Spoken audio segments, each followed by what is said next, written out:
Del Zoom al licenciado Andrés Kushmer, asambleísta de ADN. Licenciado, ¿cómo le va? Muy buenos días, bienvenido a Radio Universal 1080 AM. ¿Qué tal, Julio? ¿Cómo vas? Buenos días, un abrazo muy grande para todos. Ayer que confirmé su entrevista, me preguntaron inmediatamente que le pregunte al asambleísta la situación del Club Sport ML. Antes de entrar en temas políticos, a usted periodista deportivo también eso lo lleva en la sangre. ¿Y cuál es la situación desde su punto de vista con lo que pasa en el Club Sport ML? A ver, hay una realidad y es que el Ministerio del Deporte, en este caso ya Viceministerio del Deporte, ha sido muy claro en señalar los errores que se cometieron al momento de inscribir la lista encabezada por Jorge Guzmán. Acá esto no es esto como lo dije yo cuando me tocó estar en el ministerio, no recuerda que no solamente puedo hablar como periodista, como comunicador, sino también al haber estado ya en el Ministerio del Deporte, sé cómo funciona la Dirección de Asuntos Deportivos y estoy plenamente convencido que lo que ha manifestado Roberto Ibáñez como viceministro es completamente coherente, más allá de cualquier otro tipo de situación que después ya son opiniones que podrían ser subjetivas en relación a qué es lo que hizo la directiva de Jorge Guzmán en los meses que estuvo al frente de la dirigencia. Yo creo que acá lo que más necesita hoy Emelec es volver a recuperar el orden institucional, volver a cumplir con lo que en este caso la ley, el estatuto y obviamente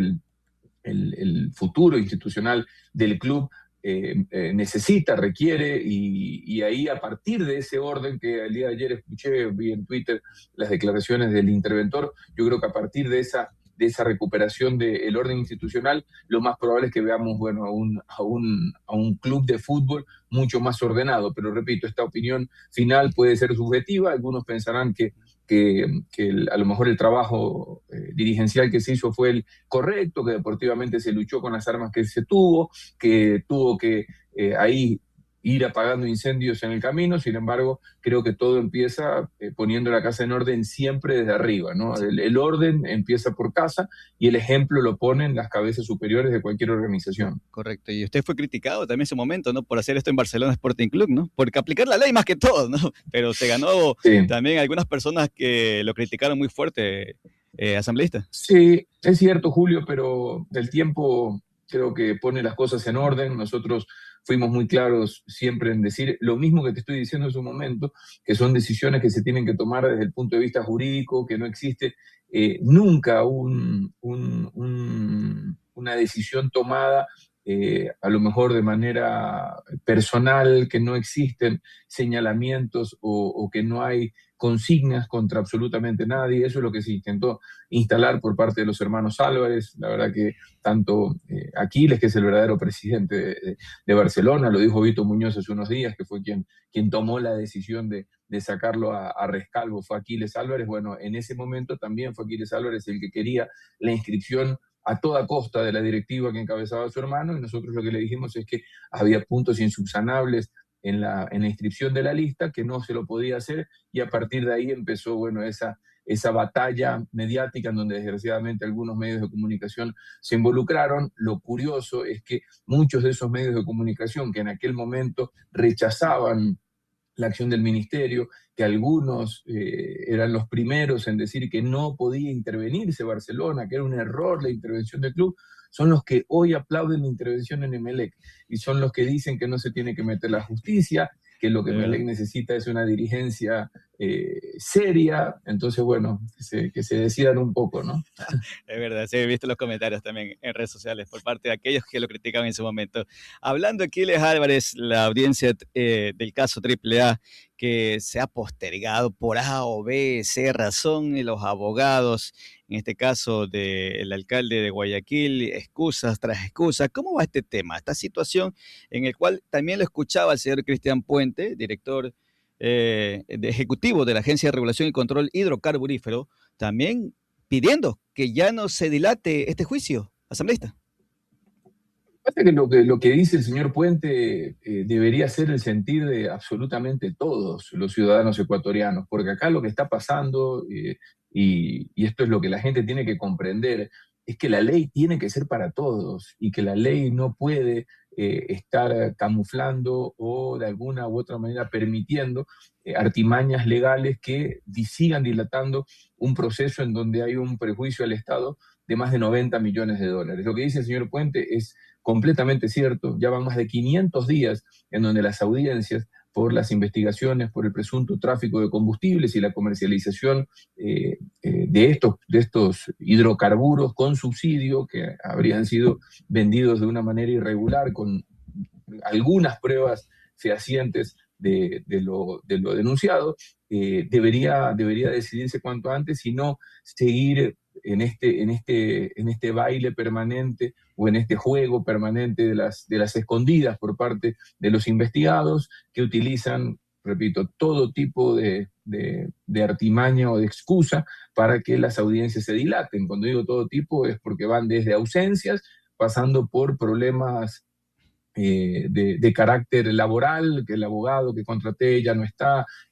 voy a cambiar a mi defensor, hasta cosas, bueno, realmente mucho más llamativas como presencia de hemorroides en uno de los miembros de los cuerpos legales y que por ese tipo de situaciones no se pueden instalar las audiencias. Nosotros como ciudadanos sabemos, y sobre todo los guayaquileños, sabemos que cuando la ley nos cae, no sé, manejando, y esto lo tienen que entender Aquiles Álvarez como ciudadano, maneja, no te pones el cinturón de seguridad o vas con el celular en la mano, te para un vigilante del ATM, te hace una multa, la tienes que pagar, te dan unos días para que vayas a impugnarla y la puedes impugnar, pero si no te presentaste la tienes que pagar. Bueno, ¿a cuenta de qué? ¿Qué tipo de patente de corso o qué licencia puede tener en este caso, ese ciudadano que ya hoy le toca ser alcalde, para que este proceso se siga dilatando cuando lo verdaderamente importante es resolver qué es lo que sucedió con esos más de 90 millones de dólares en combustibles que fueron a parar a manos equivocadas cuando es dinero que debió haber entrado al Estado de manera correcta para poder invertirse en lo que los ecuatorianos necesitan, salud, educación, seguridad, vialidad y tantos otros servicios, y no en llenarse los bolsillos de unas cuantas empresas. Sí, asambleísta, se convierte más en un show lo que se ha dado en estas postergaciones, buscando llamar la atención por A o B motivo y no centrarse en el punto o no rendir cuentas con lo que realmente importa y que el país conozca las verdades. ¿Esto más parece un show por parte del alcalde de Guayaquil? Yo te voy a dar mi opinión y obviamente es una opinión que la gente pensará, ah, claro, Bushmer dice eso porque está del otro lado. Yo creo que Aquiles Álvarez y sus hermanos y las personas que están investigadas, si de verdad son inocentes, deben presentarse para, con las pruebas, escuchar qué es lo que dice la parte acusatoria para demostrar si de verdad están implicados o no y son responsables o no de lo que sus empresas, en donde ellos eran justamente los representantes legales y los responsables de lo que sucedía,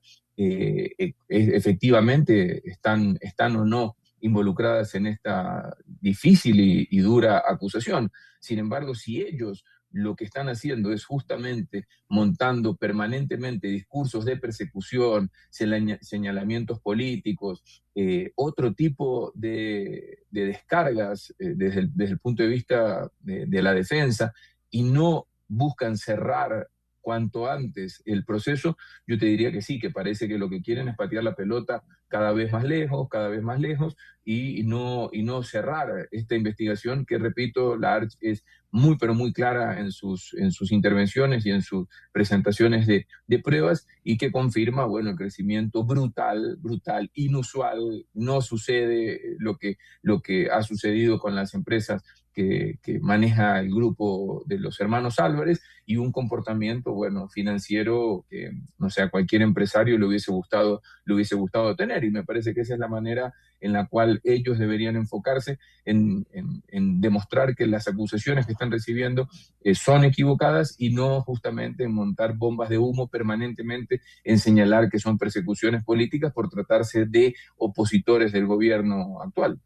Aunque el alcalde de Guayaquil, Aquiles Álvarez, ha mencionado de que se va a defender, ¿no? Tiene las pruebas necesarias, según lo que ha indicado. Ustedes también manifiestan y también es evidente lo que se ha investigado por parte de las autoridades en este hecho que pone aprueba a 16 personas, mencionaba asambleísta, ¿no? Que están siendo investigadas, en este caso AAA, no solamente el alcalde, sino también a un grupo de personas que están ahí. ¿Qué es lo que se puede esperar en esta audiencia que está programado para el 31 de enero y 1 de febrero? ¿Será que nuevamente se puede postergar por algún motivo? Recordar que las otras audiencias se han postergado justo antes de que empiece la audiencia. Cuando empezaste a hacer la pregunta, dice, ¿qué es lo que se puede esperar? Y empecé a pensar, bueno, lo primero es que se dé, que se pueda dar, porque el verdadero problema que se suscita no es en los cruces de declaraciones de Aquiles Álvarez, de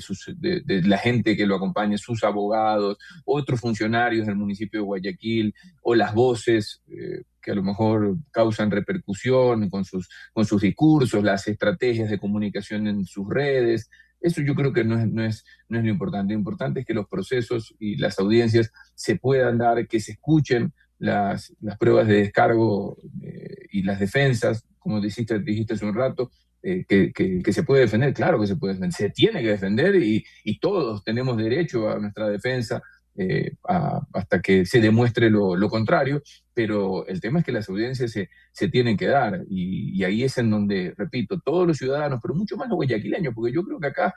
otro de los aspectos que vale la pena señalar es que las acusaciones que caen sobre Aquiles Álvarez es el Aquiles Álvarez Enríquez ciudadano antes de ser alcalde, investigación que arrancó antes de ser alcalde, y que hoy a lo mejor tiene una connotación mucho más importante por el cargo que tiene, por saber lo que nosotros somos, lo que somos en las 24 horas del día. Aquiles Álvarez hoy es el alcalde de Guayaquil, no las horas que está en el despacho o los momentos en el que recorre las calles, no, él es el responsable de los actos que haya tenido en su vida pública y privada permanentemente. Lo he dicho y lo señalo siempre yo, somos responsables las 24 horas. Nosotros, cuando estamos en un cargo público, o cuando defendemos una institución deportiva, cuando formamos parte de un colegio o una unidad educativa, no representamos a ese organismo, sea cual fuere, solo cuando estamos ahí. No, no, no. Si nosotros cometemos un error, si nosotros en algún momento nos equivocamos, vamos a tirar desgraciadamente esa sombra o esa tela de duda sobre lo que estamos haciendo, repito, en nuestra función. Así que yo creo que, si bien es cierto acá, las investigaciones son con el ciudadano y no es contra el alcalde, la realidad es que hoy ese ciudadano es el alcalde, y los guayaquileños necesitamos saber todos que, así como la ley nos la imponen, no sé, los metropolitanos a los trabajadores informales, las tasas prediales a los ciudadanos, el pago de impuestos, bueno, lo mismo, las multas del ATM, bueno, así como la ley es para nosotros, bueno, que el ciudadano Aquiles Álvarez, el guayaquileño Aquiles Álvarez, también sepa que la ley es para él, y que no exista ningún tipo de duda de quién es la persona que maneja al puerto principal. Sí, asambleísta, la ciudadanía se pregunta cuándo se puede definir esto, cuándo sabemos si existe culpa o no contra el ciudadano Aquiles Álvarez, porque estamos postergando y postergando, y creo que ya perdimos la cuenta de cuántas veces ha sido postergada, y cuándo mismo se va a definir esta situación. Bueno, es muy difícil señalarlo, porque acá son procesos que todo tendrá que cumplirse, no dilatarse más, y a partir de cada una de las audiencias habrá una próxima comparecencia o una próxima acción, que, como te decía hace un rato, el debido proceso deberá hacerse de la manera adecuada. Son 13 diferimientos, es decir, hemos perdido la cuenta, son 13 diferimientos que ha habido para que esta situación pueda seguir avanzando. Pero, como señalé hace un rato, yo creo que acá es tan importante este proceso como muchísimos otros, pero hay que comprender que no estamos hablando de un delito menor, es un delito que incluso podría, no estoy diciendo que en este caso sea, pero podría estar involucrado a otro tipo de delitos, porque la pregunta es, bueno, si vendiste de manera irregular o comercializaron de manera irregular diésel subsidiado y no se lo vendieron al dueño del automóvil que tanqueó como para ir a la luna 2 y 3 veces, con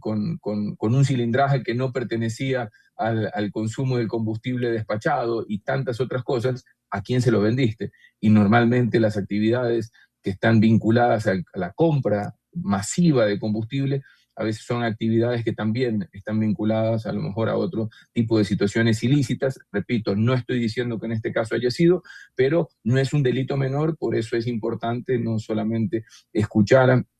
las pruebas de las acusaciones, sino también la auténtica y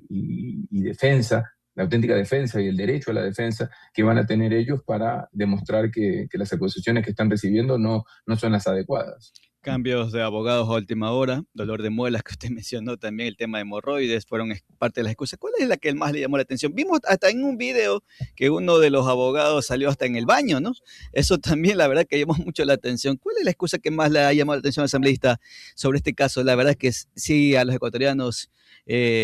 nos llama la atención de que todavía no se haya resuelto. No voy a poner, la verdad que es muy, a mí ya no me causa gracia cuando leo, no sé, las noticias o cuando veo en Twitter las situaciones que se han ido presentando, más allá de que puedan ser muchas de ellas, no sé, situaciones hilarantes. Yo creo que aquí lo importante es que comprendamos que el diferimiento o el aplazamiento de estas audiencias a los únicos que está perjudicando es a los ecuatorianos, que dependen de un Estado que tiene que cuidar los recursos de su país, de su gente, y que este tipo de situaciones a lo mejor lo único que buscan es alargarla lo más posible, causar la letanía mayor, en este caso, para a lo mejor ir tomando otro tipo de decisiones o estrategias en el camino, cuando nosotros lo que buscamos como guayaquileños y como ecuatorianos es que esta situación se esclarezca cuanto antes. Veremos entonces lo que pasa el 31 de enero y el 1 de febrero en la audiencia. Asambleísta, usted también pertenece a la Comisión Permanente de Derecho de la Salud y el Deporte. ¿Qué se ha venido trabajando en este tiempo para beneficio del país? El deporte, en estos últimos días del 2025 se aprobó la ley del deporte, una ley del deporte que venía esperando hace muchísimo tiempo una actualización, porque era una ley del deporte que a lo mejor no se actualizó como debió haberse hecho, en donde se le está prestando particular atención al cuidado de los recursos, a la fiscalización que tiene que haber por parte de los recursos que se entreguen, porque la corresponsabilidad del manejo financiero no solamente está en el Estado y en el Ministerio de Finanzas y en la transferencia de los organismos deportivos, sino también en que estos organismos deportivos los manejen de manera adecuada. La inversión en la infraestructura deportiva es otro de los aspectos que se le ha prestado particular atención, que el deporte pueda ser un derecho y una verdadera política de Estado para que llegue hasta el más recóndito de los lugares del país. No es una ley del deporte pensada exclusivamente para el deporte de alto rendimiento. Hemos hecho énfasis en ciertos aspectos para el deportista élite, evidentemente, pero también hemos pensado en muchísimos otros deportistas, no solamente a nivel cantonal, barrial, estudiantil, sino también en los deportistas en formación. Se le ha prestado también un espacio que no se lo hizo antes a los equipos de acompañamiento, a los atletas de alto rendimiento, sus entrenadores, sus especialistas, sus médicos, y también se ha incluido algunos temas que a lo mejor no fueron o no existían en esa dimensión como hoy en día sucede, que es el caso de los e-games o los juegos electrónicos, que también es una realidad impactante a nivel mundial, y la inclusión también de la regulación de pronósticos deportivos, que tampoco en el momento que nació la ley del deporte quizás no tenía el espacio y la visibilidad que hoy en día tiene, y que tienen que ser regulados y que tienen que ser cuidados para que esos recursos puedan de alguna manera fortalecer las estructuras deportivas del país. Sobre ese tema, ¿cómo se va a controlar, asambleísta, sabiendo que hay un sinnúmero de casas deportivas, de apuestas deportivas en el país? Sí, se lo tiene que controlar mediante una especie de censo en donde diferentes organismos del Estado tienen que empezar a pasar los distintos requisitos que las casas de pronósticos tienen que cumplir para poder funcionar. No estoy hablando solamente de regulaciones financieras, superintendencia de compañía, servicio de rentas internas, los controles exhaustivos que la UAFE tiene que tener también para los distintos procedimientos de lavado de activos, el Ministerio de Telecomunicaciones, porque recordemos que hoy en día la mayor cantidad de estas estructuras de negocio, porque no deja de ser una empresa, los pronósticos deportivos funcionan a través de estructuras digitales, es todo a través de Internet, así que el Ministerio de Telecomunicaciones también tiene un espacio importante, y que todas estas empresas que quieran operar en el país, bueno, puedan cumplir los requisitos de cada una de las carteras de Estado, que dejen réditos tributarios en el Ecuador, que puedan garantizar, en este caso, la posibilidad de que los usuarios cobren sus dineros y que no sean empresas fantasmas, que el día de mañana Pepito Bet levanta X cantidad de dinero en Ecuador, cierra la web y no vas a saber dónde cobrarle. Acá lo que nosotros buscamos es la verdadera regularización, y que también podamos, y esto va completamente aparte, pero no deja de ser la misma situación, y es que el crimen organizado tampoco pueda permear en estas estructuras de pronósticos deportivos, tomando en cuenta que el crimen organizado entra por donde puede, se mete en el resquicio que le brindas, automáticamente ellos entran a operar, y lo han hecho ya en el crimen organizado, desgraciadamente en el deporte, puntualmente en el fútbol, buscando manipular resultados, comprar árbitros, a lo mejor también dar dinero a jugadores para obtener ciertos resultados que le permitan derrotar a lo mejor a las tendencias que marcan las casas de apuestas, y de esa manera ganar dinero de manera ilícita. Pero esta es una tipificación que tenemos que buscar incluirla en el COIP, para que todos los quienes puedan estar involucrados en sospechas de amaños de partidos puedan tener también el rigor de la ley sobre ellos. Sí, y otra de las cosas muy importantes es que el deporte hay que también priorizar para los menores de edad, para los niños, y que no sean fácilmente reclutados por grupos de delincuencia organizada. Ante eso también se está haciendo énfasis para tratar de que ya no existan menores de edad involucrados o estén jugando con un arma de fuego en vez de jugar pelota, jugar o básquet o béisbol, otro deporte, que le permita sacar de las mafias a niños, porque hay niños también involucrados en grupos de delincuencia organizada. ¿Cómo ir rescatando esto? ¿Cuánto tiempo va a tardar en tratar de solucionar este inconveniente grave que tiene el país? Mira que nosotros en la ley del deporte a lo mejor esa es nuestra búsqueda. Evidentemente esa es la esencia y es uno de los espíritus que tiene la ley, que te lo decía hace un rato, que el deporte pueda llegar absolutamente a todos los rincones del país y que pueda ser una opción de una vida sana, alejada de las drogas, las malas compañías y mucho más de los grupos delictivos que hoy los reclutan desde edades cada vez más tempranas. Sin embargo, ayer tuvimos un evento muy importante, y fue la presentación del proyecto de ley que busca evitar y erradicar y castigar el reclutamiento y uso de niños, niñas y jóvenes adolescentes por parte de los grupos delictivos. Este es un proyecto que se lo vino trabajando hace muchísimo tiempo, no solamente por parte del gobierno central, encabezado por el presidente Noboa, con la presencia directa permanentemente de la vicepresidenta María José Pinto, una persona que desde el primer día del gobierno del presidente Noboa en el 2023 ha estado involucrada justamente en temas de niñez y de desnutrición crónica infantil, y que además contó con el aporte de algunos otros ministerios. Estuvo presente el ministro John Reinberg, nuestra jefa de bancada Valentina Centeno tomó el